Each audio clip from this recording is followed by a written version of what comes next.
Saudaraku terkasih, selamat pagi, berkah dalam. Sudah kita memberi senyum hari ini, Kamis 3 September 2020. Gereja merayakan pesta Santo Gregorius Agung, Paus dan Pujangga Gereja. Kita awali permenungan kita hari ini dengan tanda kemenangan Kristus. Dalam nama Bapa dan Putra dan Roh Kudus. Amin. Saudaraku, bacaan Injil diambil dari Injil Lukas bab 5 ayat 1 sampai 11. Salam sukacita, semoga saudaraku semua dalam keadaan sehat dan jangan lupa untuk selalu bahagia. Saudara yang terkasih, ada kutipan Injil yang menarik bagi kita hari ini.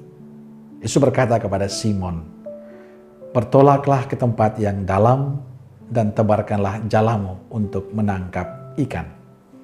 Simon menjawab, "Guru, telah sepanjang malam kami bekerja keras dan kami tidak menangkap apa-apa.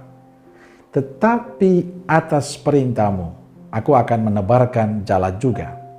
Dan setelah mereka melakukannya, mereka menangkap ikan dalam jumlah yang besar. Saudaraku yang terkasih, kutipan ini bagi saya sangat menarik yang bisa kita renungkan pada hari ini. Seandainya Simon tidak menuruti perintah Yesus, ia tidak akan pernah mendapatkan pengalaman baru yang akan mengubah seluruh hidupnya. Simon seorang nelayan tulen. Ia lebih tahu soal bagaimana menangkap ikan. Tapi karena Yesus yang menyuruhnya, maka dia melakukan. Dan ketaatan Simon berbuah, mereka bisa menangkap banyak ikan. Tapi adalah kisah lain yang menarik dari Injil hari ini. Melihat itu, Simon tersungkur di depan Yesus dan berkata, "Tuhan, tinggalkanlah aku, karena aku ini orang berdosa." Simon menyadari akan ketidakpantasan dirinya mendapatkan sapaan personal dari Tuhan. Tapi Yesus tahu akan ketulusan Simon. Sebab itu Yesus berkata kepada Simon, "Jangan takut, mulai sekarang engkau akan menjala manusia."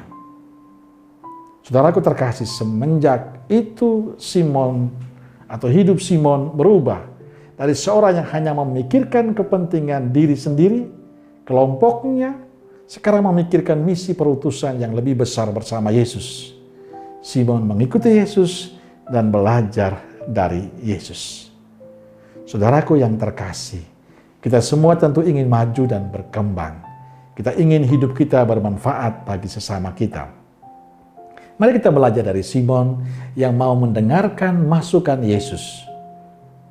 Kita bisa belajar untuk mendengarkan masukan dari sesama kita.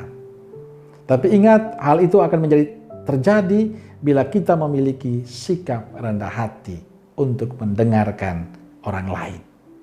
Keterbukaan hati menerima masukan sangat penting dalam kehidupan kita. Sayangnya kita agak sulit untuk menerima masukan dari sesama. Kita merasa diri sudah mampu, sudah bisa, kita lebih pintar dari orang lain. Bagi saya, sikap Simon adalah inspirasi yang luar biasa. Dia seorang nelayan tulen. Dia tahu tentang bagaimana menjadi nelayan. Tapi dia mau rendah hati mendengarkan masukan dari Yesus. Semoga kita juga memiliki sikap rendah hati untuk menerima masukan dari sesama, dari rekan sekomunitas, dari suami, dari istri, dari orang tua, juga anak-anak kita. Kalau itu yang terjadi, akan menjadi berkat yang luar biasa untuk kehidupan kita. Maka pesan saya, tetaplah menjadi pribadi yang rendah hati dan mau terbuka menerima masukan dari sesama kita. Amin. Salam keluarga kudus Nazaret. Dan semoga kita semua hari ini diberkati oleh Allah yang Maha Kuasa, Bapa, Putra, dan Roh Kudus. Amin. Berkah dalam.